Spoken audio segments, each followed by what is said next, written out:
Question में लिखा हुआ है it can take 12 hours to fill a swimming pool using two pipes.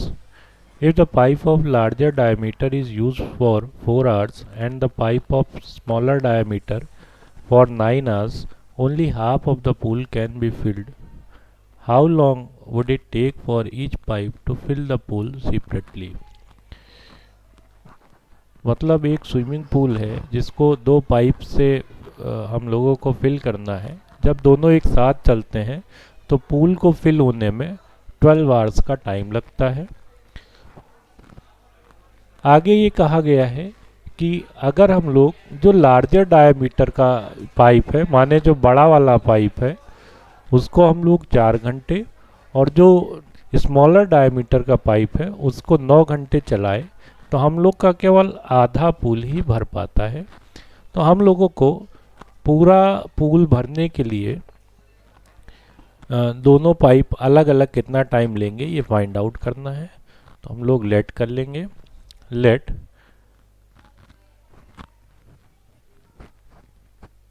Pipe of larger diameter, pipe of larger diameter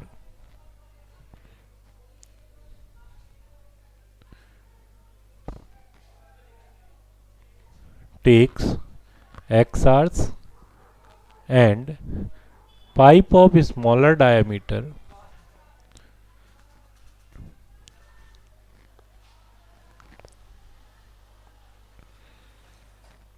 takes y hours। अब हम लोग देखेंगे कि अगर लार्जर डायमीटर पूरे पूल को भरने में x घंटे का टाइम ले रहा है तो ये 1 घंटे में कितना फिल करेगा। तो 1 घंटे में ये 1/x पार्ट पूल को फिल कर देगा। फिर उसके बाद में अगर पाइप जो दूसरा वाला है ये y घंटे ले रहा है तो ये 1 घंटे में 1/y पार्ट फिल करेगा। हम लोगों को फर्स्ट कंडीशन के लिए कहा गया है कि दोनों पाइप मिल करके 12 घंटे में 12 आवर्स में पूल को फिल कर रहे हैं। तो दोनों पाइप मिल करके 1 आवर में 1/x plus 1/y part pool को फिल करेंगे और 12 आवर्स में पूरा फिल करेंगे। तो हम लोग यहाँ पे 12 का मल्टीप्लाई करा दें तो 12 आवर्स में दोनों पाइप इतना पूल फिल करेंगे और पूरा पूल फिल हो रहा है तो इसको 1 के इक्वल करेंगे। ये अपनी कंडीशन फर्स्ट यहाँ से बनेगी। 12 को हम लोग दूसरी साइड भेज देते हैं तो ये हो जाएगा 1/x plus 1/y is equal to 1/12। इसको इक्वेशन 1 बनाएंगे। इसी तरीके से हम लोगों को आगे कहा गया है कि जो लार्जर डायमीटर का पाइप है उसको 4 आवर्स के लिए खोला गया। तो लार्जर डायमीटर का पाइप 1 आवर में 1/x पार्ट फिल कर रहा था तो 4 आवर में 4/x पार्ट फिल करेगा। स्मॉलर डायमीटर का पाइप 1/y पार्ट फिल कर रहा था 1 आवर में तो 9 आवर्स में 9/y पार्ट फिल करेगा। और ये दोनों पार्ट जो है मिल करके पूल का आधा पार्ट ही हो पाएंगे, मीन्स 1/2 पार्ट जो है उसका फिल हो पाएगा। तो ये अपनी इक्वेशन सेकेंड फॉर्म होएगी। अब हम लोग इन दोनों इक्वेशंस को सॉल्व करने के लिए एलिमिनेशन मेथड का यूज़ करेंगे, जिसके लिए हम लोगों को इक्वेशन 1 में 4 का मल्टीप्लाई करना होगा जिससे x के कोफिशिएंट इक्वल हो जाए। तो इक्वेशन 1 में हम लोग 4 का मल्टीप्लाई कर रहे हैं और उससे इक्वेशन 2 को सब्ट्रैक्ट कर रहे हैं। तो यहाँ 4 का मल्टीप्लाई करने के लिए 4/x plus 4/y is equal to 4/12 होएगा और नीचे जो अपना लिखा हुआ है 4/x plus 9/y is equal to 1/2। दोनों को सब्ट्रैक्ट करने के लिए हम लोगों ने साइन चेंज किए हैं। 4/x से 4/x कैंसिल हो जाएगा। ये 4 अपॉन वाई माइनस का 9 अपॉन वाई सब्ट्रैक्ट होकर के माइनस का 5 अपॉन वाई आएगा। और दूसरी साइड इसको थोड़ा सा सिंप्लीफाई कर लेते हैं, ये 1 अपॉन 3 रहेगा, तो 1 अपॉन 3 माइनस 1 अपॉन 2 आएगा।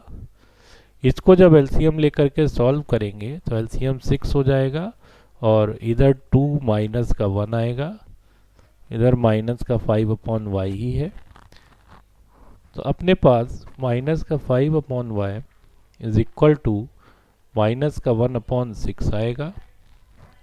क्रॉस मल्टीप्लाई कराने पर y की वैल्यू प्लस का 30 आ जाएगी।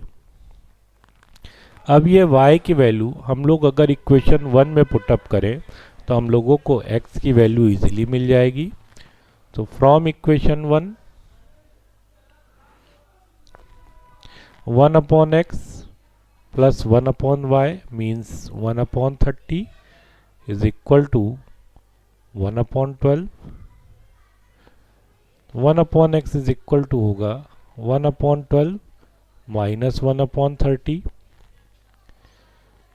हम लोग एलसीएम लेंगे, एलसीएम 60 आएगा, यहाँ पर 5 आ जाएगा, इधर 2 आ जाएगा, मीन्स 3 अपॉन 60 आएगा, इधर 1 अपॉन x है।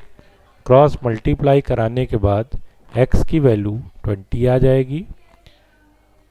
तो यही x और y जो था, यही टाइम था जो लार्जर डायमीटर का पाइप और स्मॉलर डायमीटर का पाइप पूल को फिल करने में ले रहे थे। तो जो लार्जर डायमीटर का पाइप है वो पूल को फिल करने में 20 आवर्स का टाइम लेगा, जो कि x की वैल्यू है, और जो स्मॉलर डायमीटर का पाइप है वो पूल को फिल करने में 30 आवर्स का टाइम लेगा, जो कि y की वैल्यू है। तो इस तरीके से इस क्वेश्चन का आंसर हम लोग लिख देंगे। इस क्वेश्चन में लिखा हुआ है, Tara scored 40 marks in a test, getting 3 marks for each right answer and losing 1 marks for each wrong answer. Had 4 marks been awarded for each correct answer and 2 marks been deducted for each wrong answer, then Tara would have secured 50 marks. Assuming that Tara attempted all questions, find the total number of questions in the test. Question को solve करने के लिए हम लोग let कर लेंगे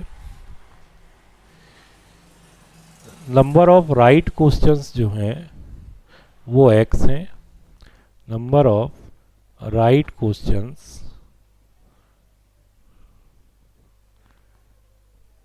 is equal to x and number of wrong questions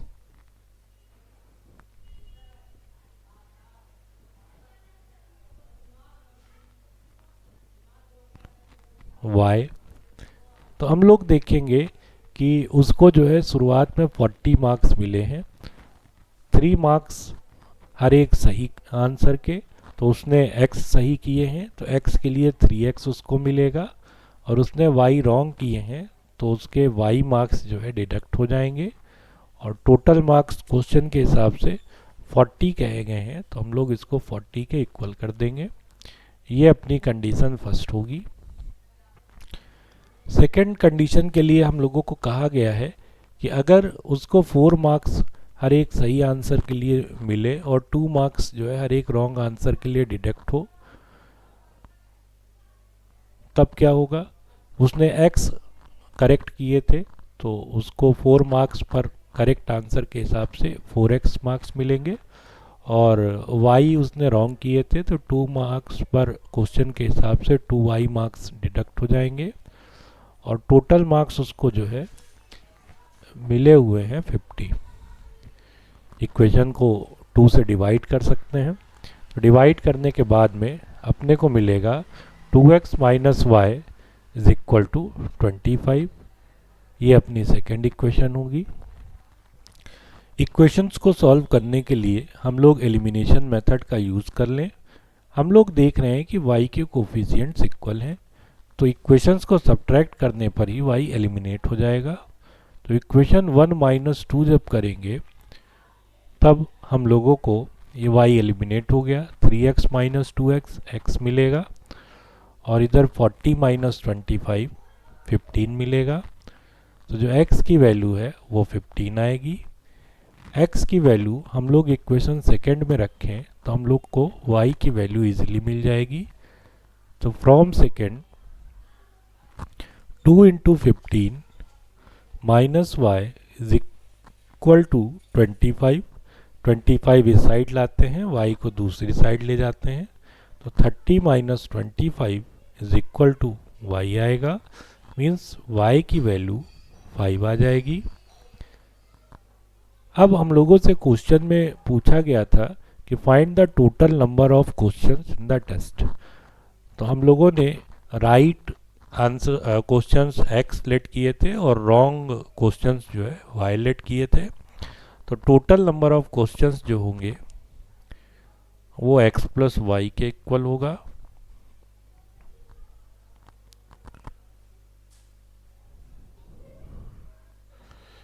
x की जो वैल्यू आई है वो 15 और y की वैल्यू 5। तो इस तरीके से 20 क्वेश्चंस उस टेस्ट में होंगे। तो इस तरीके से इस क्वेश्चन को भी हम लोगों ने सॉल्व कर लिया है।